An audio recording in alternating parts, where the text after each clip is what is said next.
We'll lead off with Scherzer's update to fix or umpire fix suggestion. My goodness, talk much. So Scherzer tweeted out an idea, or someone else tweeted out a quote that Scherzer said. And it says something like this. It says, "We need to rank the umpires. We have the electronic strike zone. So why don't we just use that and rank them?" And then he said, "We need to have a conversation about the bottom." And he gave a rough number, like 10%. He's like, and then do if whatever you do to declare what the bottom is and relegate them to the minor leagues. So, I mean, we have an electronic strike zone system in place, and we have these umpire report cards. So, between the electronic strike zone and these report cards, you could determine who the bottom 10% of these umpires are and relegate them to the minor leagues. And that could be a forever flowing thing. Like after each week, Right.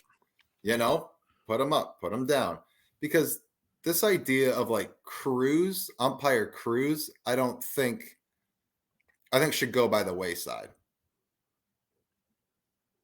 I mean, if you're bad at your job, dude, you're relegated. Like that's it. Sorry.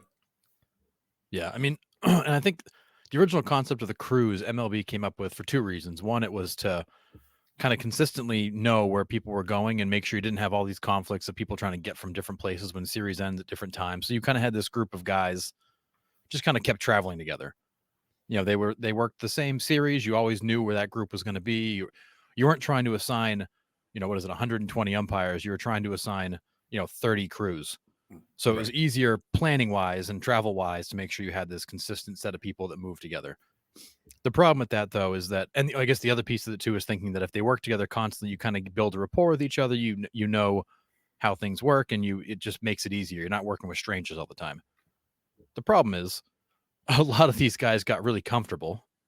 These guys, they became buddies on the road and became very comfortable. And then you get this kind of territorial situation where now they're like protecting their own. Like if you're in this crew, you're you're a little unit, and we protect each other. So even though you screw up, I'm going to cover for you. I'll back you up. I've always got your back. And you started to create these situations where these crews, it wasn't about, making the call or dealing with the managers, about making sure they covered for each other. And that was when MLB started to try to mix them up. So you'd be in the same crew for a little while, and they mix them up and have different assignments to try to continually keep it fresh. So I get why they did it. The side effects weren't good.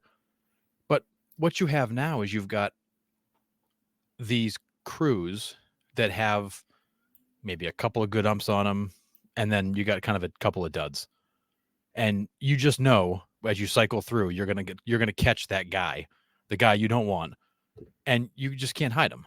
And now you've got these umpires that are getting away with these ridiculous ejections, and then they're getting backed up by their buddies in the field, because now it's become more than ever with the scrutiny, them just trying to protect each other. It's literally like the umpires versus the players and managers. It's like a battle. And it's not about being comfortable and protecting your own. It's literally it's like a fight to make sure your guys are protected. Yeah, and I think it's time to fix something, whether it's Scherzer's suggestion or not. MLB has to do something to alleviate this umpire problem. But let's go down the Max Scherzer rabbit hole for a minute. Okay.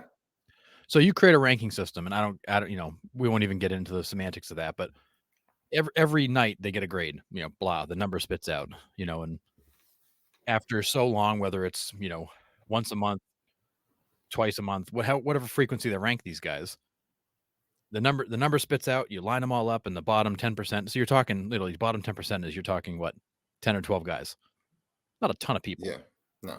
Those bottom 12 basically get a call from the league saying, "Hey, sorry, you didn't make the cut. You'll be at AAA." And then the guys that did make the cut get the call, and they get to come up from AAA, because you have to rank them in the minors too. Right. And now all of a sudden you got new blood in the system. And maybe those guys from AAA come up and they don't do well and they end up going back down, but like at least they had the experience, they're getting the experience. And that can fluctuate. You could have guys coming back and forth. MLB's afraid of that because the chaos of constantly changing umpires. and they're afraid the players aren't going to like the fact they don't really know who they're getting because it's constantly changing and these are people they've never worked with. But at the same time, you've now created a merit-based system where you stay because you do a good job. Not Right. because you've been there a long time, but because you've actually done a good job and earned the spot, just like the players themselves have had to do. Because Right. when you look at the team, if you're not performing, you get sent down. When you perform again, you come back up. It's just exactly what the players go through. Yep. But chances are the big league guys know who these umpires are, even in the minors. I mean, especially with the fluctuation of young guys we have, they've probably seen the top umpires at some point in their minor league career. Yeah, there's some You level of know? familiarity with them, and I think that Absolutely. they mix in during spring training a little bit too. So it's not like they're complete and utter strangers. Right. I hate to say it. When you go into a game with Angel Hernandez by the plate, as much as he's terrible, you know what you're going to get. When you go into a series with, Nick Arno from AAA, who just got up, you don't exactly know what you're going to get. But I think the players have a lot more confidence they're going to get a fairly called game because these are literally the best ranked umpires in baseball, period. Right. Yeah. So I like it. It's a merit-based system. You come up and you go down based on your performance. If you continue to suck, you stay down in the minors. If you continue to perform well, you stay up in the big leagues. And maybe you can't rank them, twice a month, but at least monthly. So Right. maybe during the season there's 3 or 4 bright lines where people switch. Right. And I'm not saying if you get relegated to AAA, like you lose your salary. Like, no, like you keep your salary. It is what it is. But it's almost like a probation period, sort of. And it's like, hey, dude, you can get back up here. You just got to fix it. And then you're back up. But yeah, I mean, do well, you come back. I just like it because it's a suggestion. We haven't heard anything about. No, right. It's something. It's something. So hopefully. But at the same time, like you think about our conversation last week, and Sean made the point of, the umpires have got to save themselves. When everybody's calling for a robot to replace you, that's your problem. That's a you problem, and you've got to save yourself. And if you're not willing to do that, and if I'm an umpire, I'm thinking, well, geez, that's not a bad gig because, hey, if I'm Angel Hernandez, I get demoted to Double A and I'm getting paid the same amount of money. Whatever. Yeah, I probably lose the perks of being able to stay in better hotels and fly more comfortably, but you're going to pay me to go minor league games where nobody cares? Sure. Hell, Angel Hernandez might sell tickets. Right. People coming out to see him.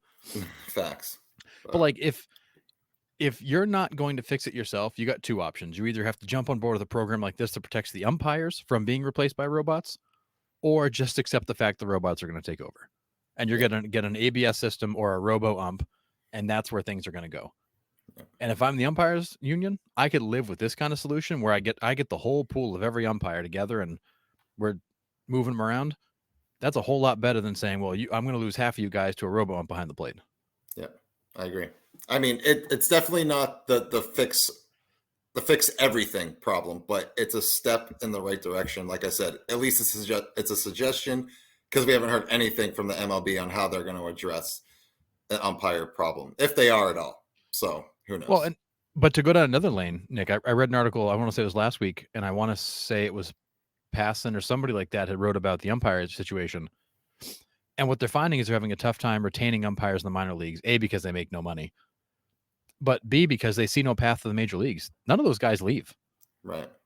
And so the umpires union is going, well, we got nobody coming up, and baseball is going, well, because you got no way to keep them. Yeah. Like you need to start moving guys out. Like Angel Hernandez has been an umpire for 33 years. Yeah. I mean, that would be like working at a company where every manager in the company's been there for 30 years and they're never going to leave. Right. And you're an employee going, well, why am I still here? Like I can't go anywhere. I'm stuck. Right. Buy them out. And that's what's happening. Home. Yeah. Right. So you're finding umpires are not staying in the minor leagues because they can't make enough money to live, and there's no point in staying on a career path that's going to go nowhere.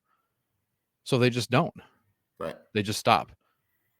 And that again gets back to the umpire union protecting their own people and not caring about these guys who aren't in their union yet because they haven't made it to the major leagues because there's no path to get to the major leagues. Yeah. So I don't know. We'll never get better umpires if you can't recruit them and keep them. Right. Yeah. So, I mean, I don't know. We'll see what happens with that, if anything, but it will be interesting to see moving on. But I'm just happy to hear somebody say something. It's not just like that. It's not just how much they suck. It's here's an idea. Right. Because like you said, there's been no ideas to this point. No, it's the first one I've heard, so it's great. And I love it. and I love the fact, as much as people don't like Max Scherzer, he's like the modern day Kurt Schilling. He's at least going to tell you what he thinks. Yep.